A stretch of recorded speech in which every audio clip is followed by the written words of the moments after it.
Hello, students. I'm again back with part 2 of chapter number 7, Rise of Vijayanagar and Bahmani Kingdoms. Students, I hope you all have seen part 1 of this chapter. If not, do watch it. Students, till here we have completed everything in part 1. We'll start part 2 with society. यहाँ तक हम part 1 में पढ़ चुके हैं. हम part 2 start करेंगे society से. तो बेटा जो विजयनगर के रूलर्स थे इन लोगों ने क्या किया, एंशियंट वैदिक कस्टम्स को फिर से रिवाइव किया मतलब पुनर्जीवित कर लिया. ठीक है, मतलब किसी चीज में फिर से कॉन्शियसनेस को डाल देना, जान डाल देना, क्या होता है रिवाइव. तो इन्होंने एंशियंट वैदिक कस्टम्स को फिर से रिवाइव किया. किसने? विजयनगर रूलर्स ने. हमें बहुत ज़्यादा कोई बड़ा मेजर चेंज सोशल और कल्चरल देखने को नहीं मिलता ड्यूरिंग देयर रीन्स. जब विजयनगर रूलर्स रूल कर रहे थे तो सोसाइटी में, कल्चर में बहुत सारे चेंजेस हमें देखने को नहीं मिले. कोई बड़ा चेंज तो बिल्कुल भी देखने को नहीं मिला. जो सोसाइटी थी वो बहुत ही ज़्यादा कंजर्वेटिव थी, रूढ़िवादी थी, पुरानी सोच पे चलने वाली थी और पूरी की पूरी सोसाइटी को गवर्न करते थे रिलीजियस नॉर्म्स. जो धार्मिक जो उनकी कथाएं थी, प्रथाएं थी जो चली आ रही थी, उन्हीं से पूरी की पूरी सोसाइटी गवर्न होती थी. ऐसा करना है, ऐसा नहीं करना है, शादी होगी तो ये कस्टम होंगे, किसी की डेथ होगी तो ये कस्टम होंगे. मतलब जो पुराना था वही सब चला आ रहा था. और जो कास्ट सिस्टम था बेटा, जाति प्रथा थी, वो तो बहुत ही ज़्यादा रिजिड थी. उसमें कोई चेंज बिल्कुल संभव ही नहीं था. जो अब देखो कास्ट सिस्टम में मतलब ब्राह्मण्स की बहुत अच्छी पोजीशन है. ब्राह्मण्स बहुत पावरफुल है, बहुत ज़्यादा हाई एस्टीम है उनका, हाई पोजीशंस पे वो है ना. और बाकी सब धीरे धीरे करके लोअर रंग में आते जाएंगे, पर सबसे high position, high esteem, powerful कौन होंगे? ब्राह्मण्स. अच्छा, वीमेन की अगर हम बात करें तो उनका रेस्पेक्ट था, है ना. Womens in general were respected, पर उनके पास फ्रीडम नहीं थी. औरतों को रेस्पेक्ट किया जाता था पर उनके पास फ्रीडम नहीं थी. वो ऐसा नहीं था कि जो चाहे वो कर सके, पर हाँ उनका रेस्पेक्ट होता था. देखो बच्चों की शादी कर दी जाती थी. जब विजयनगर एम्पायर रूल कर रहा था या जब विजयनगर एम्पायर का रीन था, उस टाइम में चाइल्ड मैरिजेस अलाउड थी. छोटे छोटे बच्चों की शादी करा दी जाती थी. सती बहुत कॉमन थी. सती मीन्स व्हाट, जब कोई वाइफ है उसके अगर हस्बैंड की डेथ हो जाए तो जिस दिन उसके हस्बैंड का फ्यूनरल पायर होता है, जब उसे अग्नि दाग दिया जाता है, मतलब जब उसे जलाया जाता है, तो उसी के ऊपर जो जिंदा औरत है उसको बिठा के जला दिया जाएगा. मतलब बात समझ में आ रही है? हमें थोड़ा बहुत जल जाता है तो हमें कितना दर्द होता है ना. पर यहाँ पर क्या था, पूरी की पूरी जिंदा औरत को मरे हुए आदमी के साथ जला दिया जाता था. बहुत कॉमन थी. कुछ अपर क्लास वीमेन थी जिनके पास हाई पोजीशंस थी सोसाइटी में, जो सोशल, लिटरेरी और पॉलिटिकल लाइफ में भी पार्ट ले पाती थी. पर ये सिर्फ हाई पोजीशंस किसके पास थी? अपर क्लास वीमेन के पास अवेलेबल थी. मतलब जो कॉमन मास था वहाँ पर ये सारी फैसिलिटीज़ वीमेन के पास अवेलेबल नहीं थी. ना ही तो वो सोशल लाइफ में पार्ट ले सकती थी, ना ही तो पढ़ाई कर सकती थी, और राजनीति, पॉलिटिकल लाइफ में तो बिल्कुल भी नहीं आती थी वो. ठीक है. Now religious tolerance. अगर हम रिलीजियस टॉलरेंस की बात करें बेटा, तो जो विजयनगर के किंग्स हुआ करते थे वो बहुत ही कट्टर हिंदूज थे, स्टॉन्च हिंदूज थे. ठीक है, स्टॉन्च बोले तो कट्टर कट्टर हिंदू हुआ करते थे वो. पर ऐसा नहीं है कि अगर वो हिंदू हुआ करते थे तो वो दूसरे रिलीजन को डीमीन करने की कोशिश करते थे या उनके टुवर्ड्स इनटॉलरेंट थे. ऐसा बिल्कुल भी नहीं था. वो टॉलरेंट थे, लिबरल थे अपने आउटलुक को लेकर. उन्होंने बहुत सारे मुस्लिम्स को भी अपनी आर्मी में जॉब्स थी, एडमिनिस्ट्रेशन में जॉब्स थी. ठीक है. कट्टर हिंदू होने का मतलब ये नहीं था कि दूसरी कास्ट को वो बिल्कुल समझते ही नहीं थे, कुछ उनको नफरत करते थे, ऐसा कुछ भी नहीं था. बहुत सारे मुस्लिम्स को उन्होंने एम्प्लॉय किया था और कोई डिस्क्रिमिनेशन नहीं करते थे वो क्रिश्चियन, जियो, मुस्लिम और हिंदूज में. मीन्स रिलीजियस टॉलरेंस थी. ठीक है, हिंदू, कट्टर हिंदू वो थे, पर क्रिश्चियन, जियो, मुस्लिम, हिंदूज में इन्होंने कभी भेदभाव नहीं किया. कैपिटल सिटी की अगर हम बात करें, राजधानी. ठीक है, जैसे हम मध्य प्रदेश में रहने वालों की है भोपाल, यूपी में रहने वालों की है लखनऊ. इनकी कैपिटल सिटी क्या थी? तो इनकी कैपिटल सिटी थी Hampi. The magnificent capital city of Vijayanagara was developed around Hampi. Hampi के आसपास इन्होंने अपनी कैपिटल सिटी को डेवलप किया.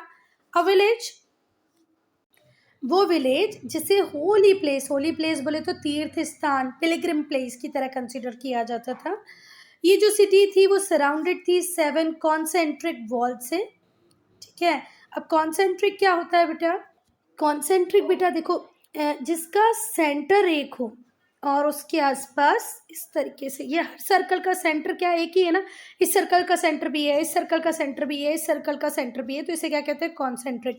तो ऐसी ही कॉन्सेंट्रिक वॉल्स थी, क्या थी, कॉन्सेंट्रिक वॉल थी। और इसकी जो टोटल सर्कमफेरेंस थी वो थी 96 किलोमीटर्स। तो यहाँ से ऑब्जेक्टिव क्वेश्चन बन सकता है कि पहली बात तो हम्पी कैसा प्लेस था, तो हम्पी एक होली प्लेस था, तीर्थ स्थान था, पिलग्रिम प्लेस था। ये जो सिटी थी उसके आसपास में 7 कॉन्सेंट्रिक वॉल थी। कॉन्सेंट्रिक का मीनिंग आपको मैंने बता दिया, जिसका सेंटर एक हो, सेंटर से सेम दूरी पर, है ना, अलग अलग दीवारें थी। टोटल सर्कमफेरेंस थी 96 किलोमीटर की। और जो स्ट्रीट थी were paved and well laid off, और स्ट्रीट्स को प्रॉपर तरीके से पेव किया गया था। जो सिटी थी एडोन्ड विथ गार्डन, सबसे इस सिटी में गार्डन्स भी थे, लेक्स भी थी, मेंशंस भी थे और टेम्पल्स भी थी, मंदिर भी थे, हवेली भी थी, झरने भी थे, मतलब लेक्स भी थी, और बगीचे भी थे, गार्डन्स भी थे। Fresh sweet scented rose were sold in abundance, और पूरे हम्पी में स्वीट सेंटेड रोजेस को सोल्ड किया जाता था। अबेंडेंस मतलब बहुत बड़ी क्वांटिटी में। एवरीवन रोर ज्वेलरी, हर व्यक्ति ज्वेलरी पहनता था, मेल भी ज्वेलरी पहनते थे, फीमेल भी ज्वेलरी पहनते थे। Diamonds, रूबीज, pearls, emeralds were sold openly in the crowded बाजार। मतलब सोचो उस टाइम में डायमंड, रूबीज, पर्ल्स, एमरल्ड ऐसे बहुत ज़्यादा बहुमूल्य आइटम्स नहीं हुआ करते थे, बहुत ज़्यादा वैल्यूएबल आइटम्स नहीं हुआ करते थे, क्योंकि डायमंड, रूबीज, पर्ल्स, एमरल्ड ये सब ओपन मार्केट में, क्राउडेड बाजार में ओपनली सेल किए जाते थे। मेल फीमेल दोनों ही ज्वेलरी पहनते थे। Now literature, art and architecture, जो विजयनगर किंगडम था वो अपनी फाइन सिटीज के लिए जाना जाता था। मैग्निफिशेंट पैलेसेस, बड़े बड़े महल जो पैलेसेस बना रखे थे उसके लिए जाना जाता था। स्ट्रॉन्ग फोर्ट, मतलब जो फोर्टिफिकेशन किया गया था वो बहुत ज़्यादा स्ट्रॉन्ग था। किलाबंदी बहुत बढ़िया की हुई थी। अच्छे सुंदर सुंदर मंदिर बना रखे थे, बड़े बड़े पैलेस बना रखे थे और बहुत ही मजबूत किले बना रखे थे। फोर्ट मतलब किले, पैलेस मतलब महल। जो रियून्स मिले हमें विजयनगर के हम्पी में, वो रिफ्लेक्ट करते हैं glory and grandeur of the city. वो सिटी की ग्लोरी को, उस सिटी के ग्रैंडियर को कौन एक्सप्लेन करते हैं, रियून्स। जो मलबा, जो कचरा, मतलब मलबा मतलब जो चीज़ टूट जाती है तो उसका जो बचा हुआ अवशेष होता है ना, उसे कहते हैं रियून्स। ग्रैंडियर का मतलब होता है शान। तो इस सिटी की ग्लोरी, इस सिटी की शान आपको हम्पी के रियून से देखने को मिल जाएगी। बेटा ग्लोरी का मतलब होता है वैभव और ग्रैंडियर का मतलब होता है शान। तो इसके शान वैभव देखना हो तो आप हम्पी के रियून से देख लो, आपको पता चल जाएगा। जो विट्ठल स्वामी टेम्पल है, विरूपाक्ष टेम्पल है, हजारा राम टेम्पल है, ये भी फाइनेस्ट स्पेसिमेन है टेम्पल आर्किटेक्चर के इस पीरियड के। अगर हम उस पर्टिकुलर पीरियड की बात करें तो उस पर्टिकुलर पीरियड में जो विट्ठल स्वामी मंदिर है, विरूपाक्ष टेम्पल है, हजारा राम टेम्पल है, तो उस पीरियड के फाइनेस्ट आर्किटेक्चर, टेम्पल आर्किटेक्चर में इनकी गिनती होती है। और बेटा इसी टाइम में पेंटिंग, स्कल्पचर, म्यूजिक, डांस, इनमें भी बहुत प्रोग्रेस हुई। जो किंग है उसने पेट्रोनाइज किया हुआ था बेटा संस्कृत लैंग्वेज को और वहाँ की रीजनल लैंग्वेजेस को भी। मतलब संस्कृत लैंग्वेज में भी काम हो रहा था, दूसरी रीजनल लैंग्वेजेस में भी काम हो रहा था। पेंटिंग मतलब चित्रकारी, स्कल्पचर मतलब मूर्ति बनाने की कला, म्यूजिक मतलब गायन, डांस, इस सब ने बहुत प्रोग्रेस की उस टाइम में। लिटरेचर कहाँ पीछे रहने वाला था, लिटरेचर में भी बहुत ग्रोथ हुई। इस टाइम में तेलुगु, मलयालम, तमिल, कन्नड़, इन्हें भी बहुत बूस्ट मिला, क्योंकि जब किंग किसी चीज़ को पेट्रोनाइज करने लगे, किंग रीजनल लैंग्वेजेस को पेट्रोनाइज कर रहा था, तो उसकी बात ही क्या, सब चीज़ें बहुत अच्छी होती गई। ट्रेवलर्स जैसे कि डोमिनिगो पेयास जो कि पोर्चुगल से थे, अब्दुल रज़ाक जो पर्शिया से थे, है ना, उन्होंने भी यहाँ की शान, यहाँ की ग्रैंडियर, यहाँ की स्प्लेंडर की बात की है कि भाई भव्यता, शान विजयनगर किंगडम की। ये कौन लोग भी बताते हैं, अब्दुल रज़ाक जो पर्शिया से थे, डोमिनिगो पेस जो कहाँ से थे, पोर्चुगल से थे, ये लोग भी बात करते हैं यार कि नहीं किंगडम में तो दम था। इनके ऑब्जर्वेशन बहुत इंपॉर्टेंट सोर्स ऑफ इंफॉर्मेशन है विजयनगर किंगडम के लिए। किस किस के बेटा, अब्दुल रज़ाक जो कहाँ से थे, पर्शिया से थे, डोमिनिगो पेस जो कहाँ से थे, पोर्चुगल से थे। इन्होंने जो लिखा, इनके जो ऑब्जर्वेशन है, ये इंपॉर्टेंट इन्फॉर्मेशन प्रोवाइड करते हैं हमें विजयनगर किंगडम की। अब हम पढ़ेंगे बेटा बहमनी किंगडम को। तो जो बेटा बहमनी किंगडम थी उसे एस्टेब्लिश किया किसने, अलाउद्दीन हसन ने। अब अलाउद्दीन हसन कौन थे, तो अलाउद्दीन हसन जब दिल्ली सल्तनत का रूल चलता था, तो दिल्ली सल्तनत के रूल के टाइम में जब मोहम्मद बिन तुगलक का रूल चल रहा था, तो मोहम्मद बिन, जब दिल्ली सल्तनत का रूल था, रूलर थे मोहम्मद बिन तुगलक, तो उनके ऑफिशियल हुआ करते थे अलाउद्दीन हसन, जिन्होंने बाद में किसको एस्टेब्लिश किया, बहमनी किंगडम को। क्या इतनी बातें क्लियर हैं? और जब इन्होंने थ्रोन को असेंड किया तो टाइटल क्या लिया, अलाउद्दीन बहमन शाह। 1347 में इन्होंने थ्रोन को लिया, किस टाइटल के अंदर, अलाउद्दीन बहमन शाह। अलाउद्दीन बहमन शाह कब लिया बच्चा, 1347 सीई में। अलाउद्दीन हसन कौन थे बेटा, तो ये दिल्ली सल्तनत में जब रूल चल रहा था मोहम्मद बिन तुगलक का, उसके ऑफिशियल हुआ करते थे।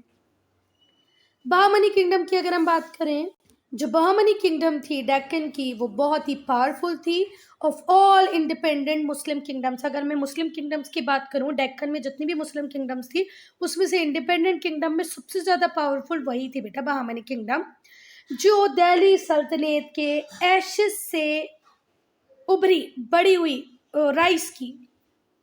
देखो जैसे जैसे दिल्ली सल्तनत डिक्लाइन की तरफ जा रहा था, पूरी तरह खत्म हो रहा था, एशेस मतलब होता है राख, तो उसकी राख से ही उपजी बनी, आगे की तरफ बढ़ी कौन, बहामनी किंगडम। और जितनी भी मुस्लिम किंगडम थी इंडिपेंडेंट, उसमें सबसे पावरफुल बहामनी किंगडम ही थी।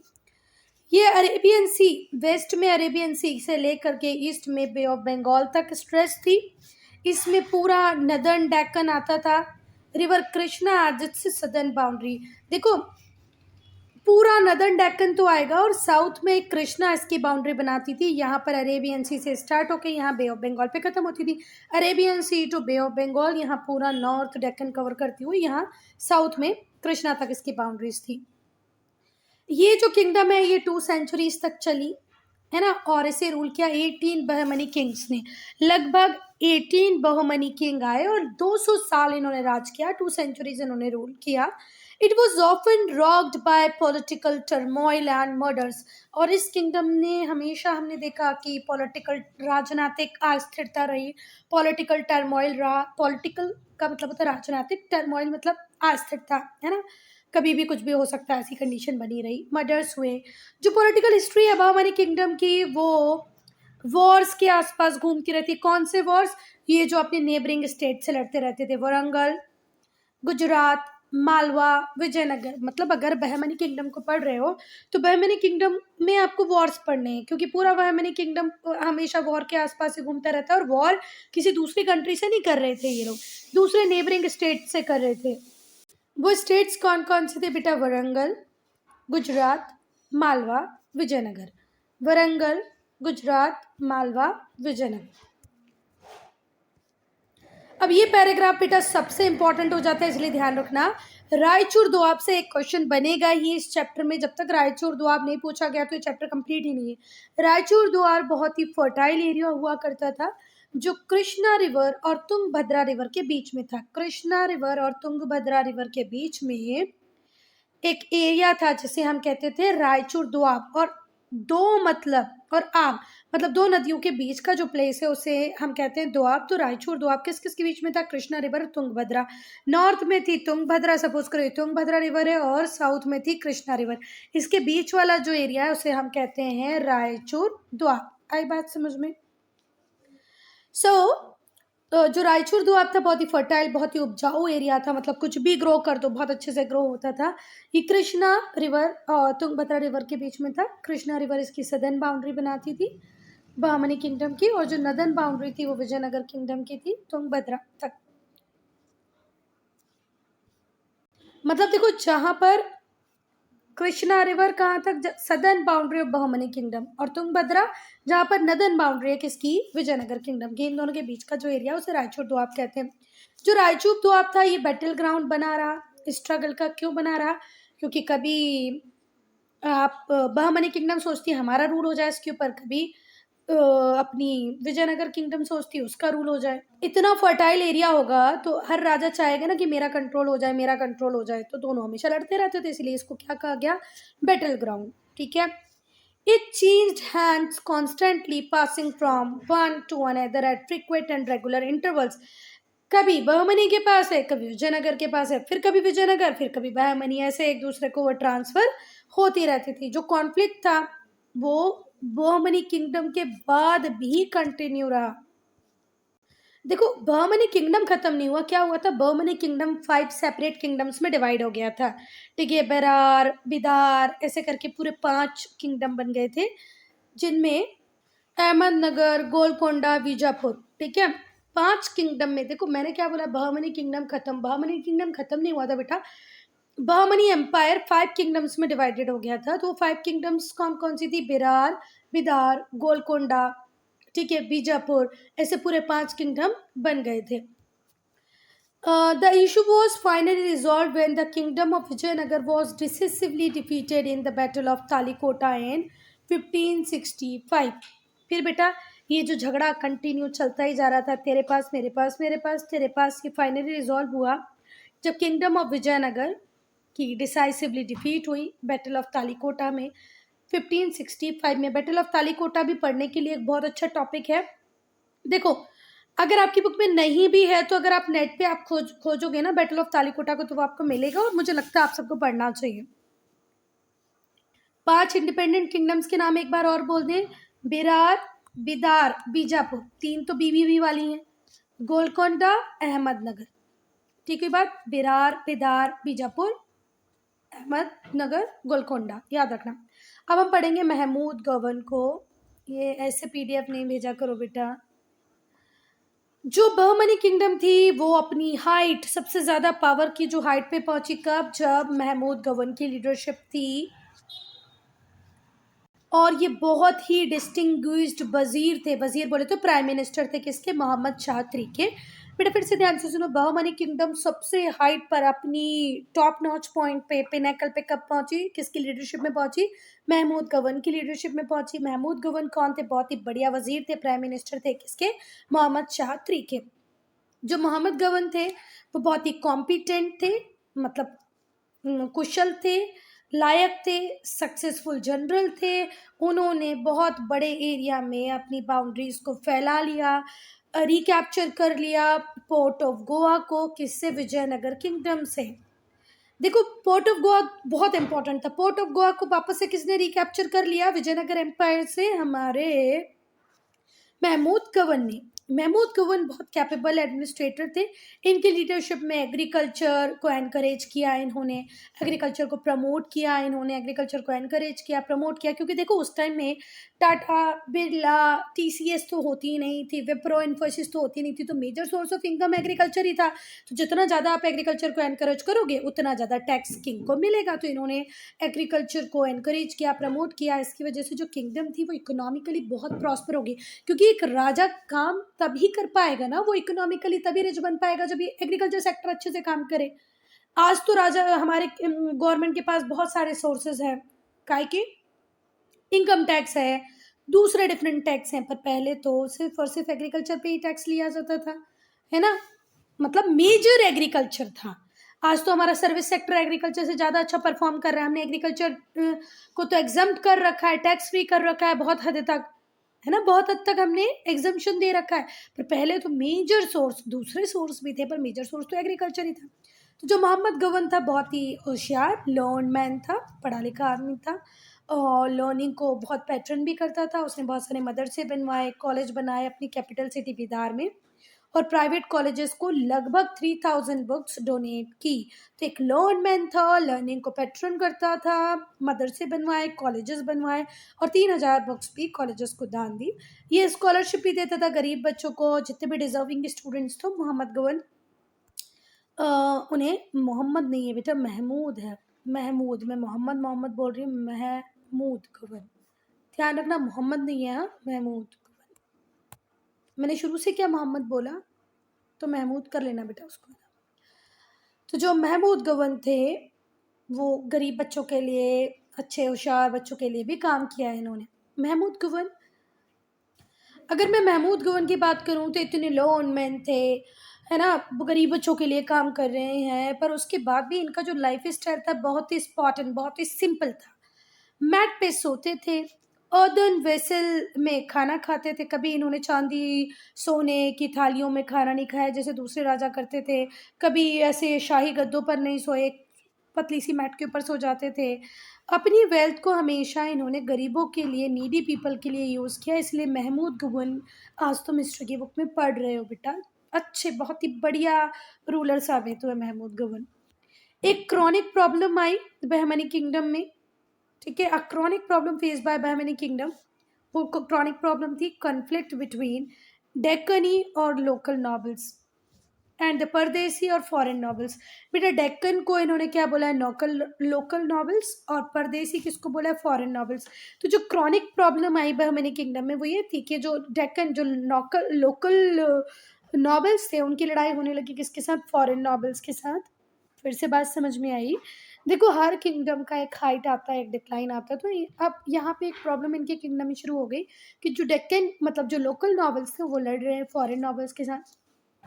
Govern was regarded as a pardesi, ठीक है, और गवर्न को क्या बोला गया कि भाई तुम तो परदेसी हो। गवर्न इतना अच्छा काम करते हुए भी उनके जो कोर्ट के लोग थे वो उन्हीं के खिलाफ कॉन्स्पिरेंसी करने लगे। And he was be headed on the orders of the sultan, और सुल्तान ने ऑर्डर दिया और इनके सर को इनकी धड़ से अलग कर दिया गया। बी हेडेड मतलब सर को धड़ से अलग कर देना। जो डेथ थी गवर्न की, वो सिग्नल थी कि भाई अब बहमनी किंगडम का एंड निश्चित है। एक इतने अच्छे व्यक्ति को आप मार दोगे, आप ज़्यादा दिन तक कहाँ सर्वाइव कर पाओगे। जब गवर्न की डेथ हो गई तो बहमनी किंगडम के अफेयर किसके हाथों में आ गए, डेक्कनी नॉवेल्स के हाथों में आ गए, लोकल रूलर्स के हाथ में आ गए। 1527 तक तो जो किंगडम थी वो धीरे धीरे करके डिसइंटीग्रेट होने लगी और 5 इंडिपेंडेंट किंगडम्स में बट गई। और वो 5 इंडिपेंडेंट किंगडम्स थे Berar, Bijapur, Bidar, Ahmednagar, Golconda, 3B, 1A, 1G। बिरार, बीजापुर, बिदार, अहमद, गोलकोंडा, ये पूछा जा सकता है इसलिए याद रखना।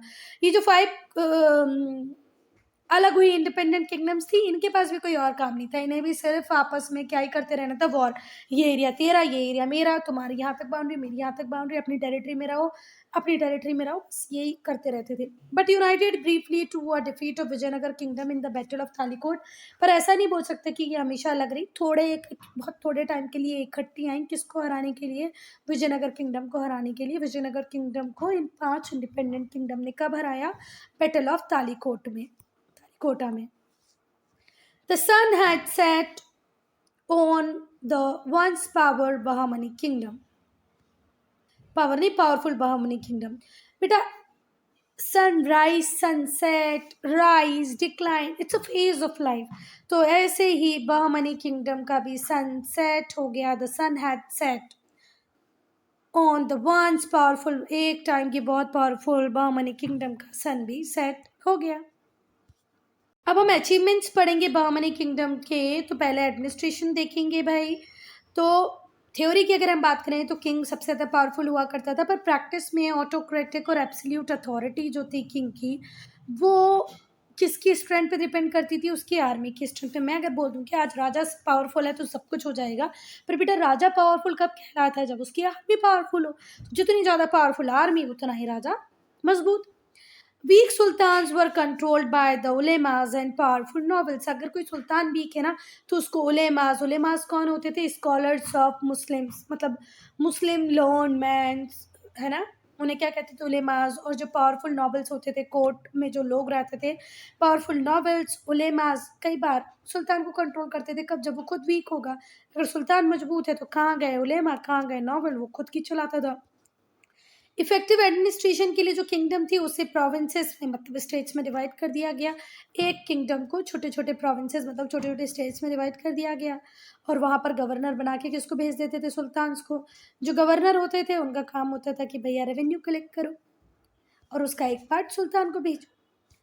They also supplied him with the fix number of troops in the time of war. और जब भी कोई सुल्तान वॉर पे जाएगा तो ट्रूप्स भी सप्लाई करने पड़ेंगे इन लोगों को, गवर्नर्स को। ये जो प्रोविंशियल गवर्नर होते थे ये भी बहुत पावरफुल होते थे। किंगडम बहुत prosper, the kingdom was very prosper but there was great disparity of wealth. Kingdom बहुत प्रॉस्पर होती गई बेटा एक टाइम के बाद, पर डिस्पैरिटी ऑफ वेल्थ बहुत थी। जो नॉवेल्स थे वो दिन पे दिन रिच होते जा रहे थे, और पीजेंट्स थे वो अलग अलग टाइप की प्रॉब्लम्स फेस करते रहते थे, उनकी लाइफ में कभी सुकून नहीं था।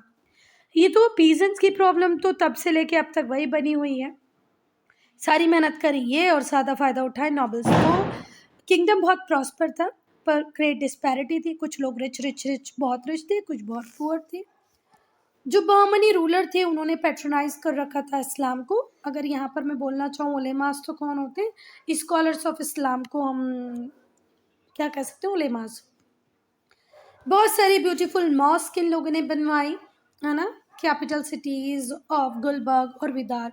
गुलबर्ग विदार में बहुत सारी मॉस्क बनाई गई, मदरसेज बनाए गए, लाइब्रेरीज बनाए गए जिसमें इस्लामिक स्टडीज़ को प्रमोट किया गया। अब इस्लामिक स्टडीज़ बोले तो फिर पर्शियन और अरेबिक को प्रमोट करना पड़ेगा, ठीक है। कोर्ट की लैंग्वेज पर्शियन और अरेबिक हुआ करती थी, और इस्लामिक स्टडीज़ को प्रमोट करेंगे, इट मीन्स अल्टीमेटली आप किसको ही प्रमोट कर रहे हो, पर्शियन और अरेबिक। बेटा बहमनी किंग्स भी बहुत ही बढ़िया बिल्डर्स थे, जामी मस्जिद बनाए गुलबाग में, बहुत ही बढ़िया बिल्डिंग थी उस टाइम की वो, और आज तक अच्छी है, पर उस टाइम की सबसे भव्य बिल्डिंग मानी जाती थी। क्या, जामी मस्जिद, कहाँ पर, गुलबाग में। जो पैलेसेस इन लोगों ने बनाए, जो फोर्ट्स, पैलेसेस होते हैं महल, फोर्ट्स होते हैं किले, कहाँ पर, फैजाबाद में। एंड द चांद मीनार एट बिदार, फैजाबाद में जो पैलेसेस बनाए, फोर्ट्स बनाए, चांद मीनार जो बिदार में बनाए, ये सुपर्ब स्पेसिमेन थे बहमनी आर्किटेक्चर के। जो बहमनी रूलर्स के सक्सेसर थे वो लोग भी बहुत बढ़िया बिल्डर रहे, इन्होंने भी बहुत भी बढ़िया मोस्ट आउटस्टैंडिंग बिल्डिंग्स बनाई, जैसे कि गोल गुम्बस बीजापुर में, टूम्ब ऑफ आदिल साहब बीजापुर में। तो मतलब बढ़िया बिल्डर थे ये लोग। जो गोल गिम्बस है उसका मतलब है राउंड डोम। ये सिंपल है पर बहुत इंप्रेसिव स्ट्रक्चर है। इसका जो डायामीटर है, एक्सटर्नल डायामीटर है, वो 44 मीटर्स है, और इसे सपोर्ट किया है कॉम्बिनेशन ऑफ इंटरसेक्टिंग आर्च। ऐसी इंटरसेक्टिंग बहुत सारी आर्च है जिनके सपोर्ट से इसको खड़ा रखा है।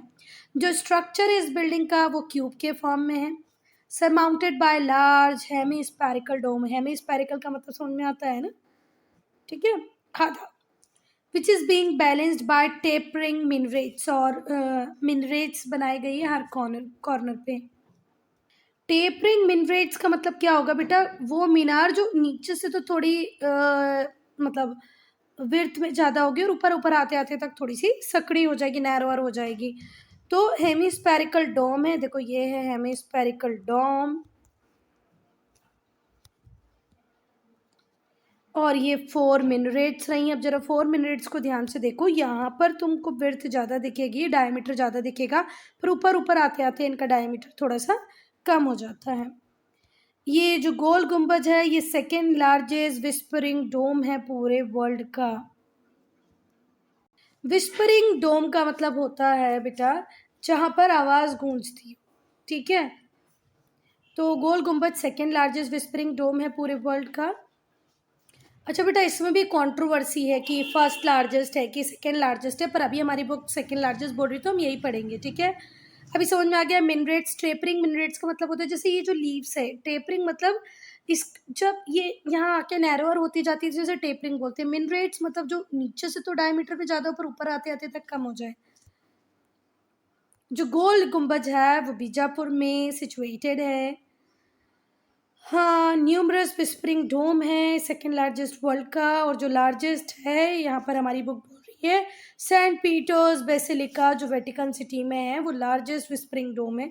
जो डोम है वो अनसपोर्टेड है, कोई पिलर इसके अंदर नहीं है। ऐसा कहा जाता है कि ये फैंटास्टिक अकॉस्टिक सिस्टम है डोम का।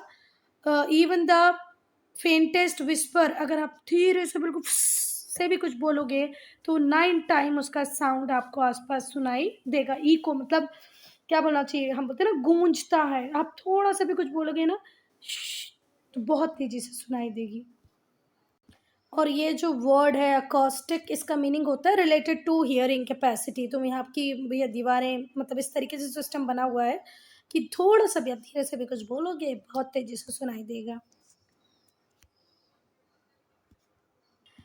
बेटा माइटी विजयनगर किंगडम का डर सुल्तान्स को हमेशा विजिलेंट और अलर्ट बनाए रखता था। देखो, the fear of the mighty Vijayanagar kingdom had kept the sultans of the Deccan vigilant and alert. Continuous वो नजरें रखते थे, अपने आप को अलर्ट मोड में रखते थे कि यार कभी भी हम पे विजयनगर किंगडम क्या धावा बोल सकता है, अटैक कर सकता है, इन्वेड कर सकता है।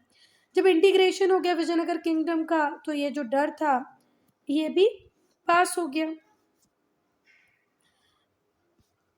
और ये जो सुल्तान थे, अब बहुत ज़्यादा सीरियसली नहीं लेते थे किसी चीज़ को, नहीं तो ये अब अलर्ट रहते थे ना, विजिलेंट रहते थे। फिर टोड मतलब पैसा वेस्ट करना, टाइम वेस्ट करना, तो ये अपने टाइम को वेस्ट करते, पैसे को वेस्ट करते, वेल्थ को अपनी वेलफेयर में, वॉरफेयर में लगाए रखते, खुद ही खुद युद्ध, वॉरफेयर बोले तो युद्ध नीति में, है ना।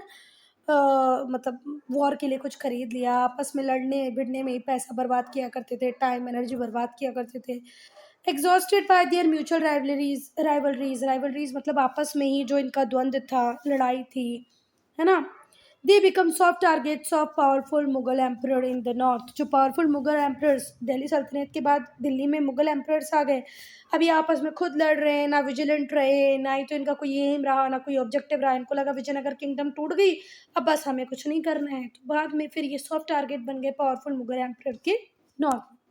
Student, I'm ending this video here. Only if you have any doubt, any problem, to write in comment section.